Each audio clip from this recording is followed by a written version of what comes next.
Cash already பழைய கட்டு வந்து பிரித்தது முடிஞ்சிருச்சு. அதனால் வந்து இன்றைக்கி புது கட்டை பெரட்டி பிரித்து மாட்டுக்கு அள்ளி போட்டுட்டு இருந்தேன். இந்த பனிக்காலத்தில் வந்து மாட்டுக்கு வந்து காய்ச்சல் வந்துடும். அது மாதிரி தான் வந்து இந்த கன்னுக்குட்டி வந்து காய்ச்சலில் வந்து காலையில் எதுவுமே சாப்பிடல. நாக்கை தொட்டு பார்த்தேன், கரெக்டாக வந்து காய்ச்சல் அடிச்சிச்சு. மாடு சரியில்லை அப்படின்னா டெய்லியும் பார்க்குறது சுறுசுறுப்பாக இருக்கிறத வச்சு வந்து தெரிஞ்சுக்கலாம்.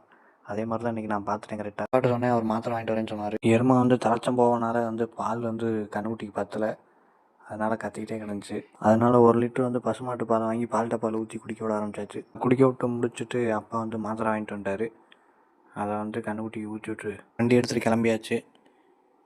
இன்றைக்கி வந்து என்னென்னா ஒரு பர்த்டே ட்ரீட்டு இல்லாமல் ஒரு 3 மாதத்துக்கு முன்னாடி வந்து பிளான் பண்ணது வந்து இன்றைக்கி தான் எக்ஸிக்யூட் ஆச்சு. என்னன்னா ஃப்ரெண்டு வீட்டுக்கு போய் சமைக்கிறோன்னு சொல்லி பிளான் போட்டோம். அது வந்து கேன்சல் ஆகிட்டே இருந்துச்சு. அப்புறம் இன்றைக்கி தான் டைம் கிடச்சி கிளம்பியாச்சு. சிக்கன் வாங்கிட்டு மளிகை ஜாமான், அதுக்கு தகுந்த மளிகை ஜாமான்லாம் வாங்கிட்டு வீட்டுக்கு வரவே வந்து 1 மணி ஆயிடுச்சு. 1 மணிக்கு மேலே அடுப்பத்தை வச்சு எல்லாம் சமையல்லாம் பண்ணி கடைசியாக வந்து சாப்பிட்றதுக்கு வந்து 3 மணி ஆயிடுச்சு. இந்த வீடியோவில் என்ன ஒன்று சொல்லிக்கிறேன், எங்கேயாவது ஃப்ரெண்ட்ஸோடு போகணும் அப்படின்னா இப்போவே போய்க்கங்க, காலேஜ் படிக்கிறப்பவே. ஏன்னா காலேஜ் முடிச்சுட்டா வந்து எல்லாம் உழட்டிகிட்டே இருக்காங்க, வரமாட்டாங்க.